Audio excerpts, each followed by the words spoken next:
Hello and welcome to today's Global Confessions of a Changemaker. Now, this is a brilliant, brilliant show that, I know this is going to be amazing because I have the gorgeous Eva Charlotte on with me today. Eva, hello. Thank you. Hi, everyone. Happy to be here. It is. Oh, I tell you, I mean, it's those of you that are watching and that join on the replay as well. I met Eva whilst we were filming the first season of the Awakening Giants TV docu-series, which they're doing a soft launch for it in April. So I'm very excited about that coming out. And Eva was part of the whole logistics crew and was a massive part of bringing Awakening Giants to life.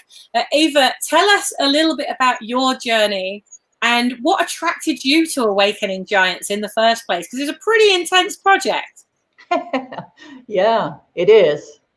Well, I've been dear friends with Sprite Loriana, one of the founders, for years, and she was sharing the vision and inviting me to be part of it, and it was just I guess, resounding yes through my being. And there was no way I was not going to be part of that. And I still am, just in a different capacity. I was part of the core team to start with. Yeah. Yeah, and it's this, even the name, the whole concept of us being so much more than we know we are, think we are. Yeah. And having that awaken within us individually and as a group, and then supporting that in the world. It's, yeah, absolutely. I mean, to be part of that. But I mean, the journey that you've been on to get where you are is a very different journey, which is why I wanted to feature you on the show. Guys and girls, you will need to click on the StreamYard link with this video so that you can come and say hi and I can say hello to you personally. But what we really want to do in today's show is to focus on a time where maybe you've been through something that you wouldn't want anybody else to go through. So those of you joining us now, please share in the comments, what is a time that you remember that if you could go back and do it all again, you would do it totally differently. So share in the comments here. Now, I want to dig in with Eva now, which, by the way, it's Eva's birthday today. So she's joining us on her birthday. So let's all wish Eva a happy birthday. Happy birthday to me. Special day. We're literally at the start of your day as well. So you've got a whole day of birthday to go. I know. And in 30 minutes, almost exactly, it will be exactly my birthday at 37 past the hour. Fabulous. So we're still going to be live with you then. So, Eva, you've had some, I mean, gosh, there are so many experiences that you shared with us as we've been on this journey. One of them was you falling from the sky when your parachute failed to open. I mean, if you look at that as a business analogy, we're free falling all the time. Absolutely. But we're pretty certain that even if we hit the ground, we're going to bounce back. That's not something that's going to race through your mind as you are flying towards the earth at goodness knows what miles per hour. Just share with us a little bit about that story, because it's so inspiring. It really is a great metaphor for so many things in life. Absolutely. This is many years ago. I skydived for fun. Now I know it was part of my awakening, part of my training. That particular day, I had done 100 jumps or so, and in the plane up, I had a dream, a vision, premonition, and I saw myself skydiving. And in this dream, I had to pull my reserve, and the reserve broke. I'm still in the plane, dreaming, and I knew in my dream that I had to choose. You want to live, or do you want to check out here and now? And if you had asked me on the ground, I would have said, take me home. I was miserable, highly successful, really powerful life. And everyone who saw me would see a 30-year-old, powerful, independent, successful woman, but I was miserable. Like, nothing made sense to me. And here I am in this dream, getting a choice. And it's so clear to me. Of course I want to live. Like, it's even a stupid question. So I made that choice with all the power of my being in the plane. And then I kind of pushed it out of my head and jumped anyway. And that exact thing happened. I ended up having to pull my reserve. It comes out and it breaks. And when the reserve breaks, there's nothing else to do. You can't climb back into the plane. You can't call someone. Like, there's nothing to do. And it's hard to describe the level of fear when the body knows it's about to die. Different kind of fear. I was terrified. It was nothing but fear. And then something changed. And at that point, I didn't make a different choice or do something consciously. Now I know how. Back then, I had no clue what happened. But the fear went away. It just fell away. And I was in complete grace is the best word. Acceptance, surrender. I knew I was fine. My body was still falling to its death, but it was irrelevant. I knew I was fine. I became what we all really are, something much greater than just a body. And I smacked into the ground. Obviously, I survived. I'm here, which is a miracle in itself. The thing is, I didn't break a single bone. Broken, right? You nothing hit broken. The ground. I did not break a single bone. Nothing. I was unharmed because I made that choice in the plane. I want to live, and I want to live with a healthy body. It changed everything for me. Before that day, I felt powerless in my life. I felt I had no control. And I still felt that way now, but like right after the accident, nothing had changed in my external life. And I still felt I had no power, but I knew it wasn't true any longer. I had made an ultimate choice, and life, God, universe, source, whatever you call it, had responded accordingly. Of course I was powerless. Quickly as well. I know. It changed everything for me. Everything. But that's not the only time that you have faced fear, literally faced fear in the face. Because wasn't there a time, and it wasn't that long ago, maybe in the last 3-4 years, where you were also faced with was it an anaconda? You were literally face to face with an anaconda that could have just munched you. Well, yes, I think you've seen the picture. For me, that was not fear at all. It wasn't it was a live anaconda. Absolutely. It was in a big, what do you call it? A recovery place for animals. So it was a baby. It was huge, but huge and wild, but in a confined area. It was well fed, which I knew. I know this snake is not hungry. And it was one of those tourist things, and we did all the tourist things, taking pictures and all of that. But then I sat down on the floor, and the anaconda just came right up to me on its own accord, lifted its head, and just looked me right in the eyes. And then she continued around my body with her whole body, and I just sat there. She came around, moved her whole body, which was like 6 feet. 6 feet, 6 meters, whatever that is in feet. Came around and on the other side, settled there, looking right in my eyes, and she stayed there for 20 minutes. And not once did fear arise in me. It was complete communion with this snake. It was amazing.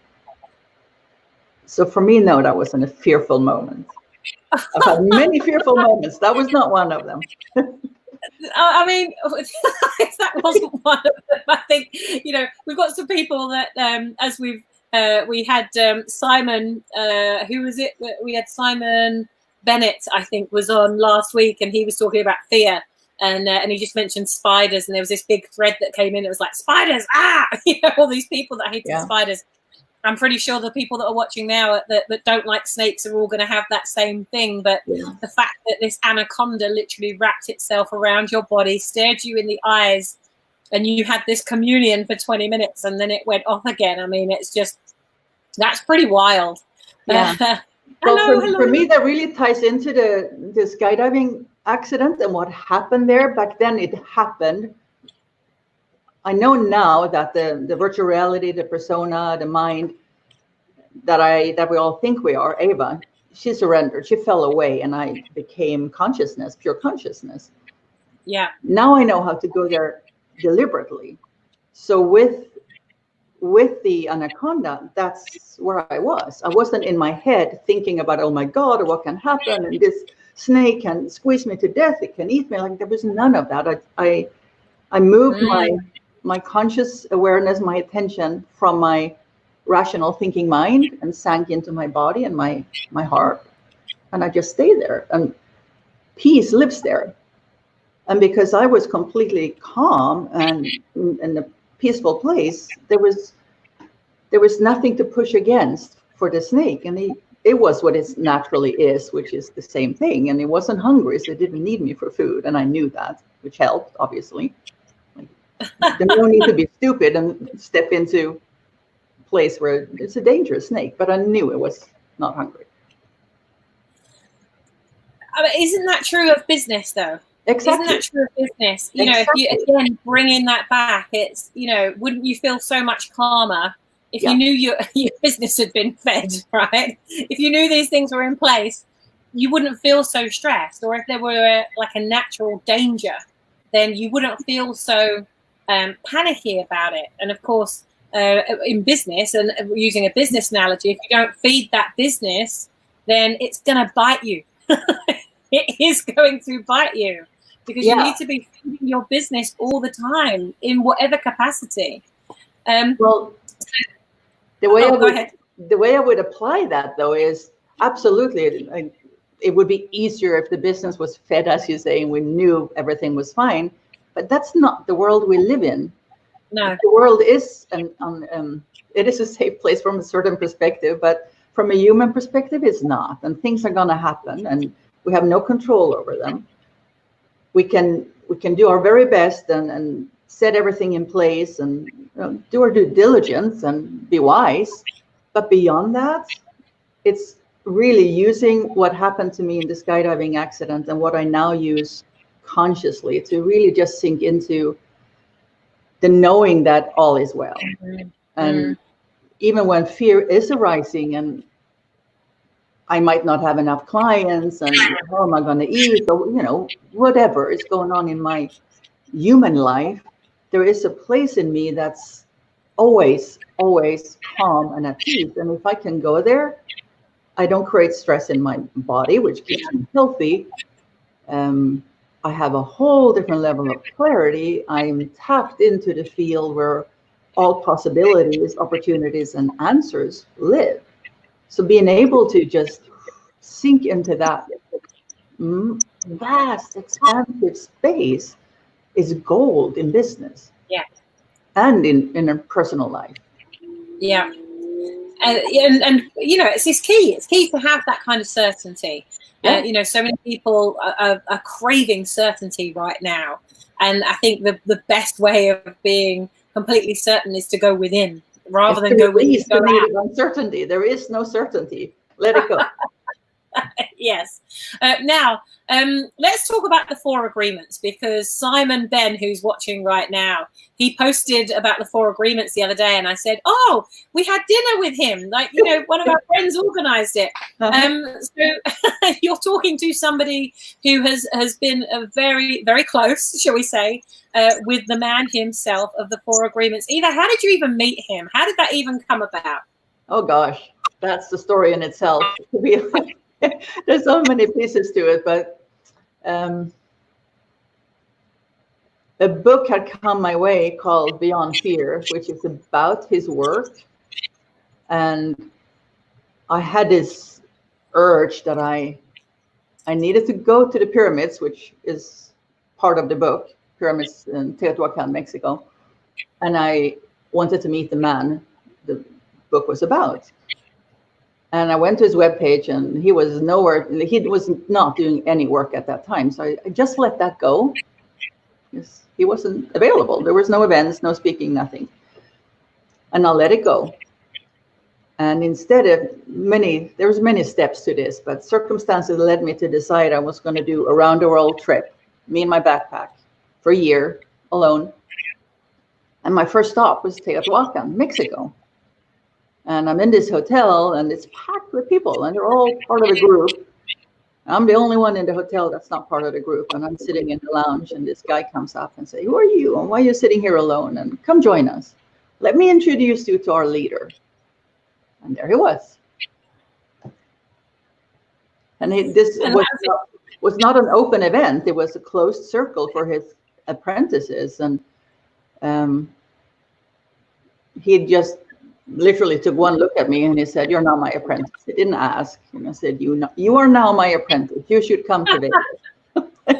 Okay. Saying, "You are now part of my family." Yeah. Yep. So I ended up going there for a long time. Sorry? You were part of that family for a long time. Yeah. Yeah, I was more or less 8 years. Yeah, 9. Still feel I am, but not the personal family. They're still dear friends, and I just don't live with him any longer. Yeah, and that's the key. I mean, you can't, when you're hanging around in that kind of presence, and him hanging around in your presence as well, remembering that, when we do follow a leader of any kind, we're giving as much to them as they're also giving to us. And I think that's a key thing to recognize. I can only imagine the amount of gifts that he must have got from you and the learnings that he must have got from you. In fact, guys and girls, when you listen to the trailer of some of the Awakening Giants docu-series, I think the Ecuador one is the one that Eva's voice is at the very end, where we're all stepping into our awakening giant. And that's Eva that you can hear that's saying that. Yep. When you listen to the sizzle reels for the trailers. We've got a comment here, Simon. Don Miguel's identity content in Voice of Knowledge book is superb. Agreements content less strong. Yeah, well, I can imagine that being, like I say, in that presence is pretty strong. I don't think I ever witnessed you in some, we had some pretty challenging situations, and you were just the calm one. You just totally calm all through everything. Everyone else is panicking and running behind the scenes, and you're just, it's all going to be okay. All is well. Yeah. Nothing. Well, that has become my main thing, that I'm able to stay in that expanded place, and that's what I teach also. Because it really does make a difference in especially in business, because it's so focused on being in the mind and doing, and absolutely, there's nothing wrong with that, but bring in the other aspect as well. Yeah. So tell us about some of the things, we've got the documentary that's coming out next month, a few little soft launches there. What else are you up to now before we go into your confessions? Tell us what's happening in your world. Well, that is it, really being, let me rephrase that. For me, being a change maker through business or through anything is about what we are more than it is what we do. What we are comes through what we do,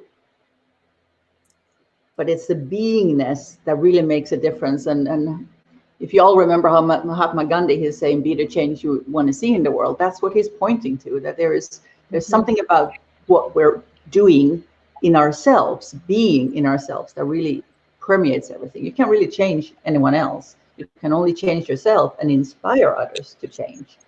So in my world, that's really my focus, this, and being able to hold myself in this and having that shine out. And especially now with what's going on in the world and business kind of slowing down. So in that way, which is interesting, because we can do our business virtually. I do most of my business virtually, but the focus is elsewhere right now. And I'm right now looking at how I can shift that, because I feel being able to be calm and hold this space and not panic, and by being able to not be stressful and not panic, and the immune system is strong, you make clearer, wiser decisions. So I really want to take that out in a different way right now, because of the way the world looks. I know I can make a huge difference in helping people really not panic. There is no need for panic.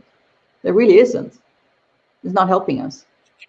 I think this is a beautiful time, actually, because there are people that are in fear. There are people that are, that are, like, you see it everywhere. You just got to switch on the news. But what I'm loving also about this time is the sense of community.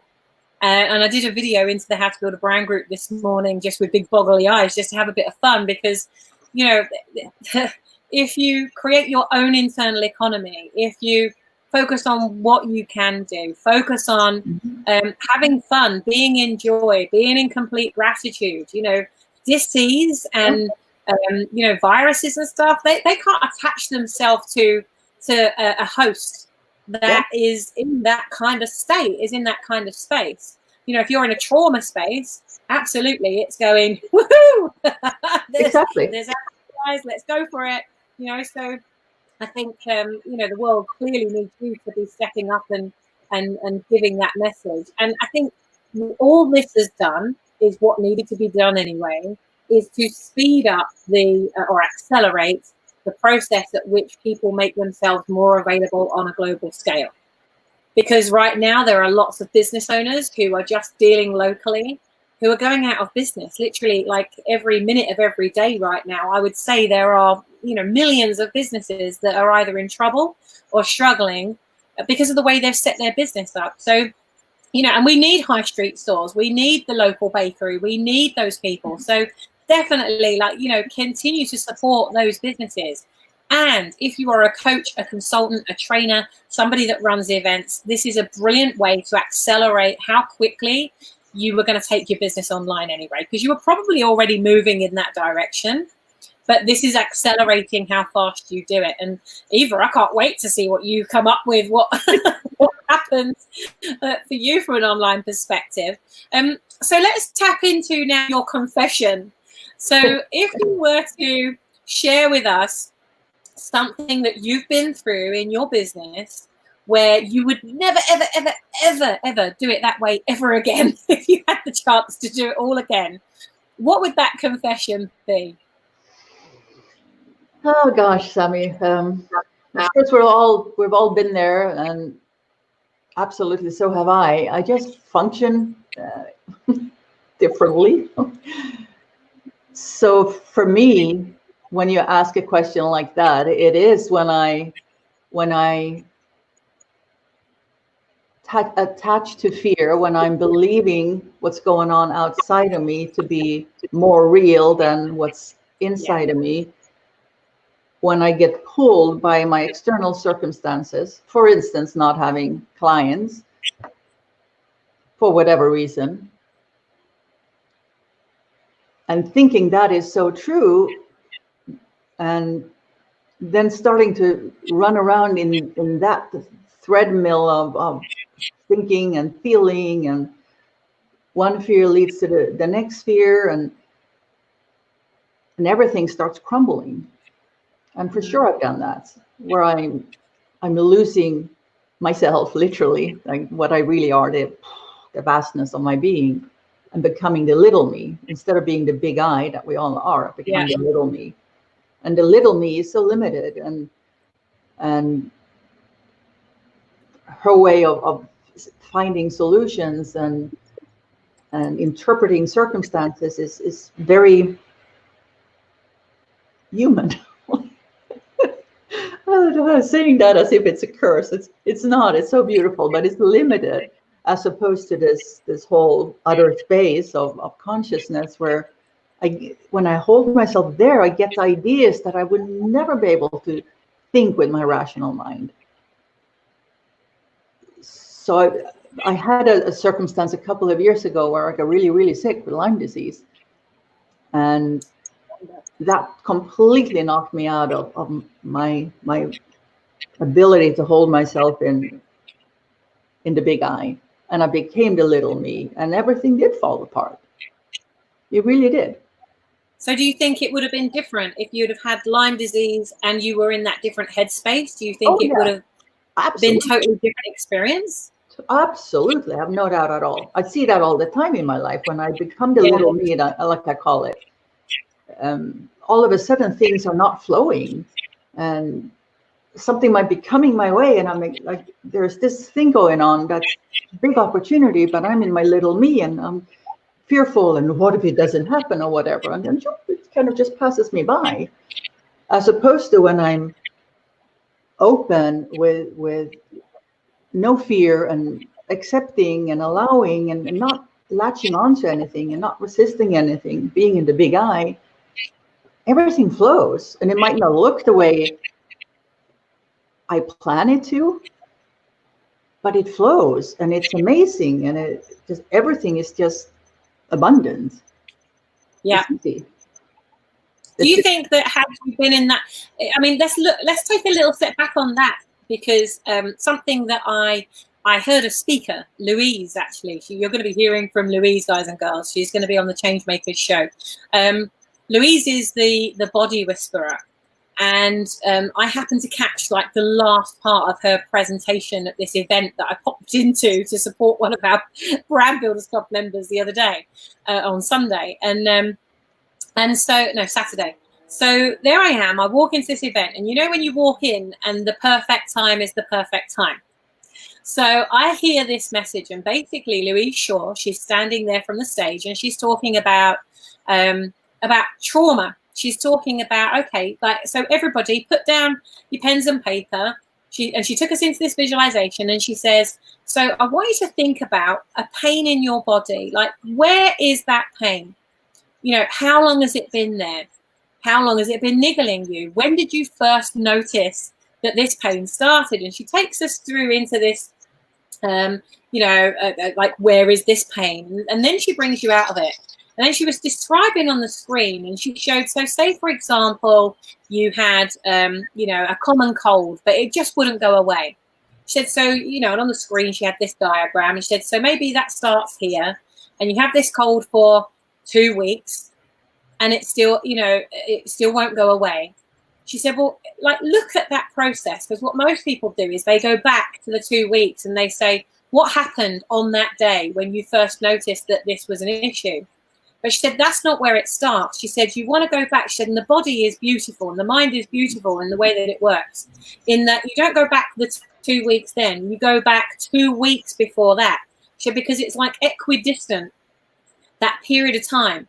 So if you go back the 2 weeks before that, there will have been something that was either emotional or physical trauma, or something happened, and say you've got, like a phlegmy throat or whatever, you're trying to spit something out. What happened back then where you were told to shut up, or your opinion didn't matter, or something, you were made quiet.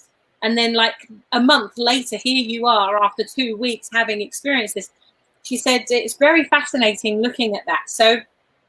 So what for you was the trauma or the emotional thing that happened for you to get that Lyme disease? Like, if you were in that space, then it wouldn't have happened. Like, this whole thing fascinates me. So, like, were you able to pin it back and go, that was the thing, and then you were able to get rid of it? Like, what was the process? Because that's a pretty severe disease. That's a really good question. And yes, of course, I'm asking that question.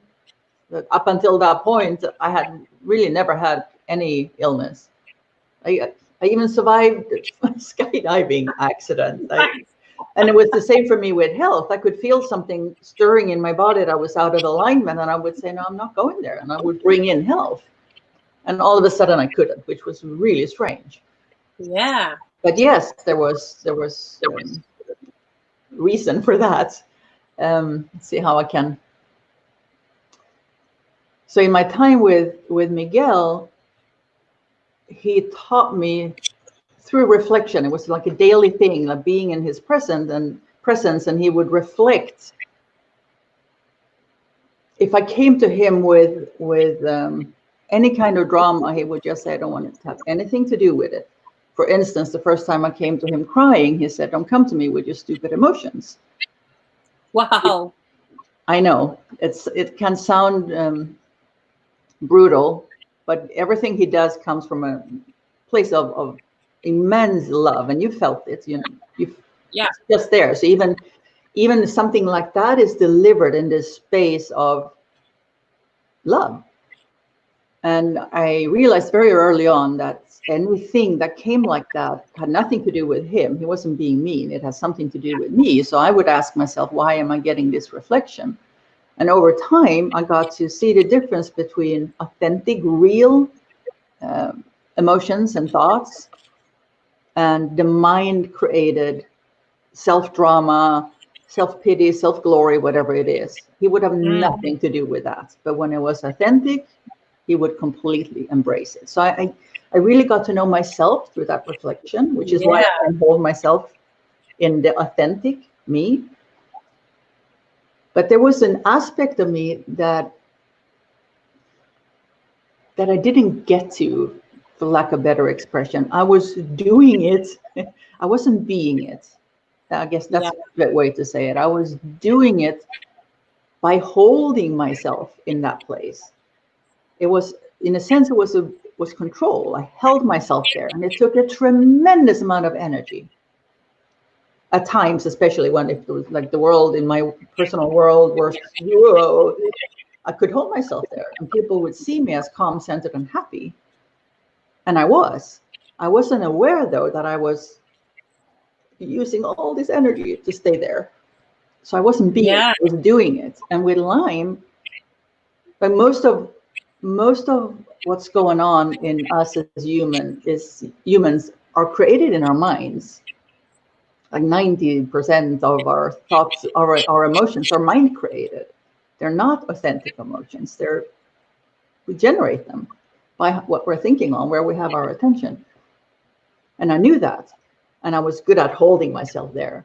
With Lyme, I had this micro invasion in my central nervous system, and they generate, through chemical disbalances, they generate emotions.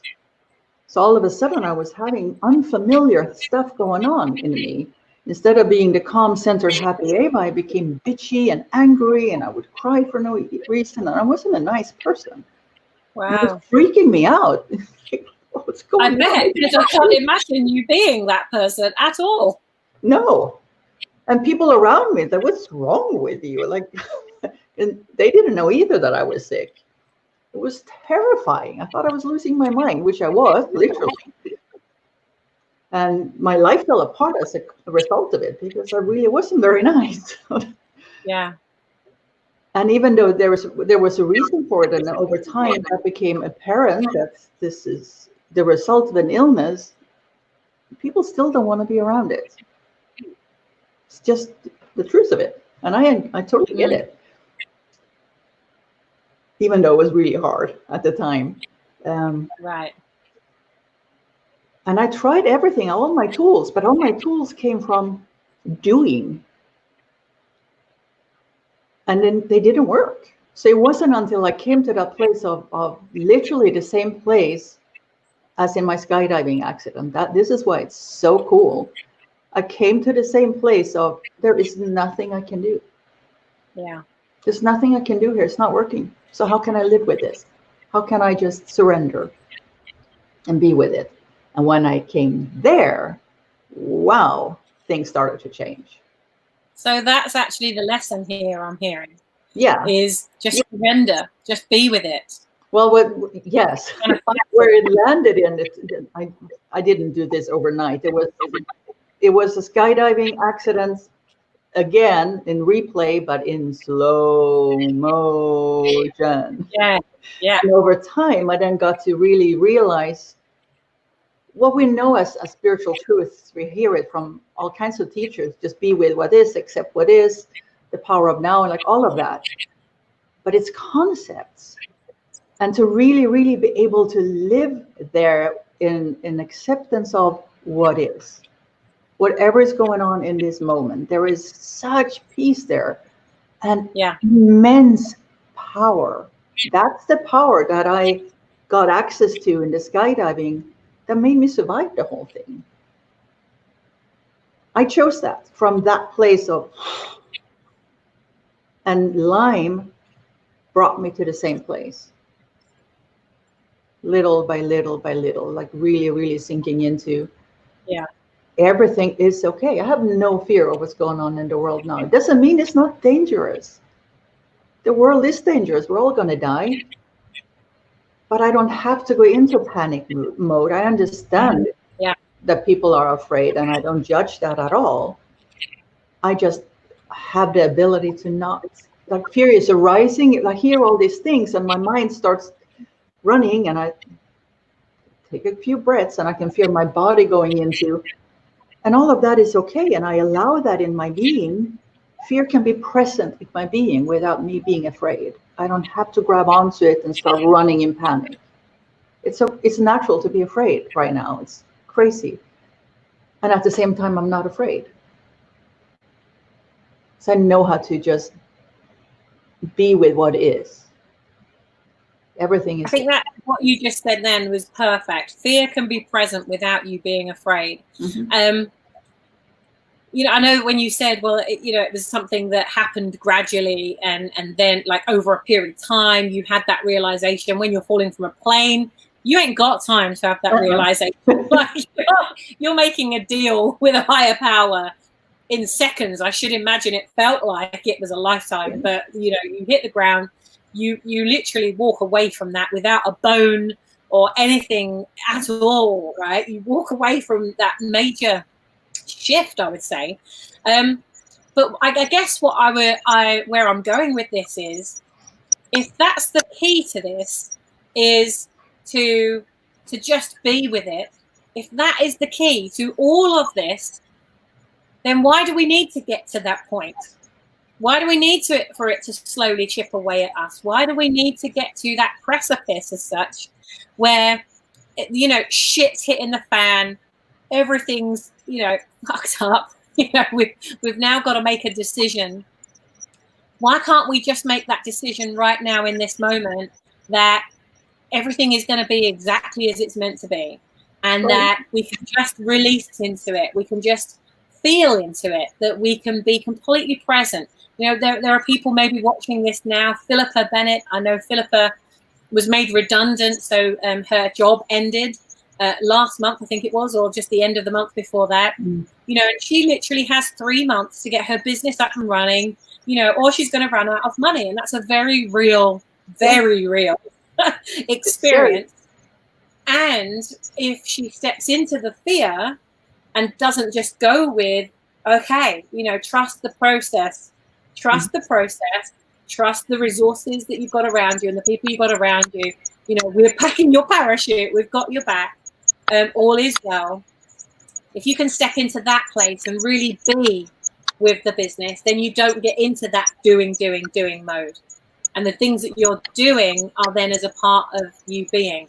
I think, that's what I'm hearing is a good analogy. Joanna says, be with what is. I love that. I'm going to highlight that on there. Eva, it's officially been your birthday. It is. Birthday. 3 minutes. We've gone past it by 3 minutes, or you've got 3 minutes? No, we've gone past it by 3 minutes now. Past it by 3 minutes. Well, happy birthday, everybody. Welcome. Eva, happy birthday. Simon says, crisis leads to breaking through to a new level of consciousness, experienced, not read about. Yeah. Totally. It's sad that we as humans, we tend to not go there unless we have to, which is why crisis can be such a powerful, heart-opening experience if we allow it. But you were saying, why can't we just choose it? We can. Theoretically, we can. We're just not doing it. Because we have all these other beliefs and stories of how it should be and what we need to do, and habits, thinking habits, emotional habits, patterns, and they kick in. And situations like we're in now, where all our daily routines and ways of doing things are disrupted, it's a huge opportunity to really shift into a whole different way of doing things, not just practically, but as a lived experience. And a whole way of being too. Joanna says, my biggest learning has been to trust the process. Yes. I do differ sometimes, and then I experience the overwhelm and realize it's because I'm off process. I think that's a really good recognition, Joe. I think that's a really good recognition. The minute you start getting overwhelmed, what have you gone away from? What did you move to or away from or towards that took you off track? Takes a little practice, but to be able to feel the difference of the different layers of us as humans. I have a body. It's a physical body that has its own intelligence, its own fear reactions, its own memories.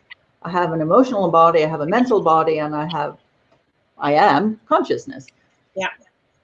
So for me now, because I've practiced it and I have that awareness, I can feel when my body goes into tension and like constriction and feel something like, my body is feeling that. Yeah. And then I can be aware that, okay, my body is feeling this. What's going on? Is there something I need to pay attention to here? Or is it just a pattern that's been triggered? Something is going on out there now that triggers my body to remember that was dangerous at some point, so I'm better be careful now. And when I've looked and see there is no danger right now, I can relax consciously because I now have that awareness. Okay, there is no danger, body. You can relax now. And it's the same for emotions and thinking, that we have these memories stored in our emotional bodies and mental bodies, and they get triggered as well. And then they react, and it doesn't mean it's true. Just because my mind all of a sudden is running in circles about something that could be a potential danger from my mind's point of view, it doesn't mean it's true. So if I can look at that with awareness and really look at it, is that true? Should I act on this or should I not act on that? Just because it's coming up doesn't mean I should. Like taking that time to really sink in and check in with this vastness of space that really knows. There's always peace there. And in my lived experience now, that is where I hold myself. That's what I am as a daily moving through the world.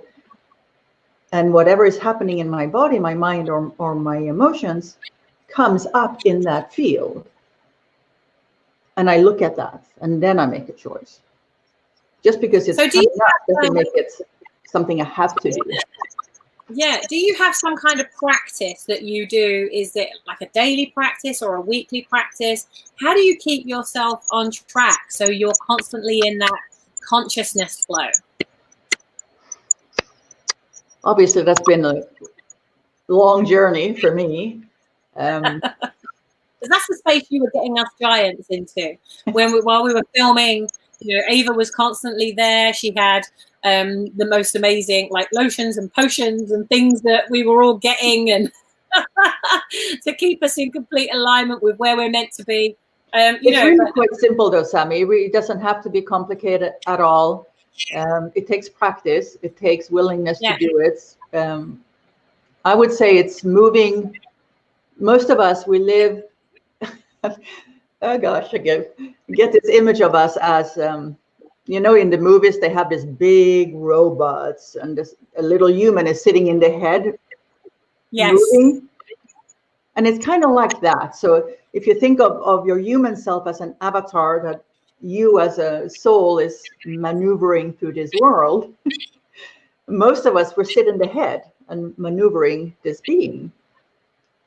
And that's very limited. And my practice has been to really be more be more present in my body, like sinking down from this maneuvering from the head to down in the body and landing in the heart, not the heart, physical heart, not even the heart chakra, but deeper than that, spiritual seat of the soul, spiritual heart, the very center of your being. And that's where at least for me, that's where I find this spaciousness. So tapping into that every day.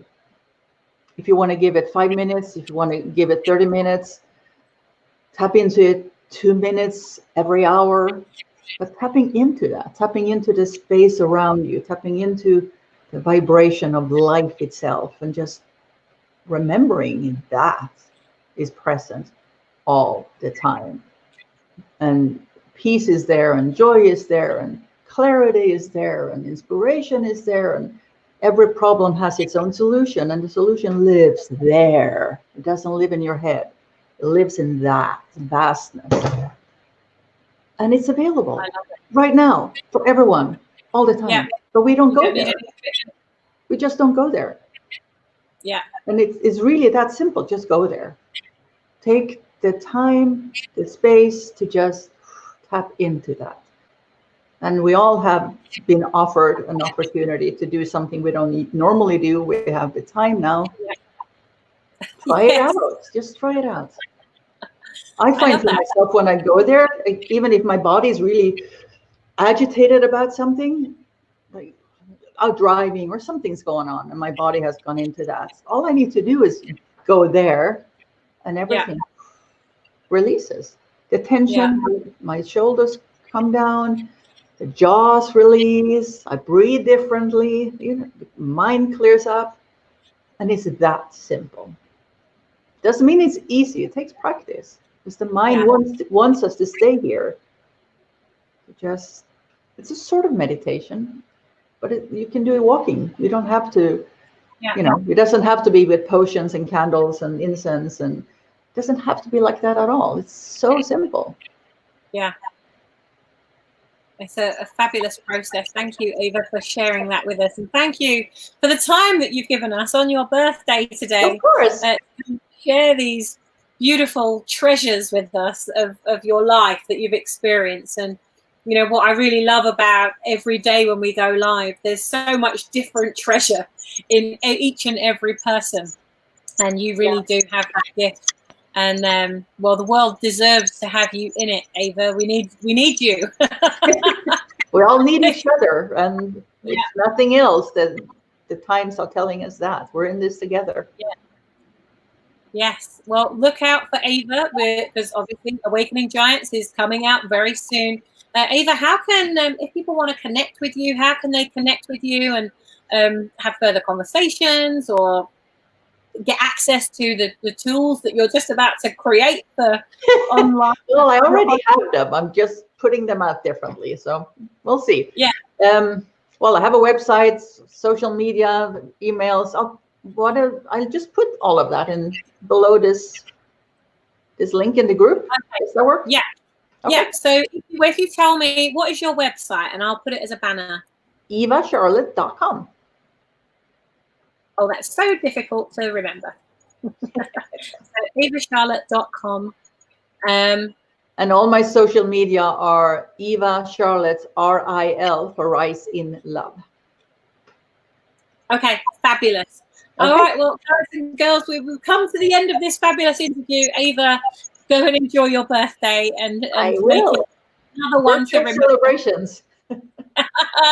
It is, yeah. It's just the start of the celebrations. I would imagine you've got a whole week of celebrations planned. I'm actually claiming the whole year. This is my 60th, and I'm claiming the whole year. Rightly so. Rightly so. Yeah. So if I see you this year, I'm gonna hold you to it. We celebrate. Good for you. We should all be doing that. We need to model that. Yeah. Eva, thank you so much for being the drop for us and for shining your light with us today. Thank you to those of you that showed up live, and those of you that are watching the replay. Do continue to post your messages and your comments with this post. If you've got a question for Eva, please make sure you do put it below this post, and we'll do our very best to come back and answer that for you if you missed it live and you're watching the replay. We will be turning these interviews into podcasts as well, so there are other ways that you'll be able to get hold of this. And if you would like to also be interviewed on the Confessions of a Global Changemaker show, even if you've been interviewed before, reach out to me, because I'm sure there are loads of other dimensions of you that you would love to share with the world. And now is the time to start sharing it online. So take care, have fun, be happy. And Eva, I look forward to seeing you very soon, I hope. I hope so. Take care, darling. Mwah. And take care, guys. We'll be back tomorrow at the same time. See you there.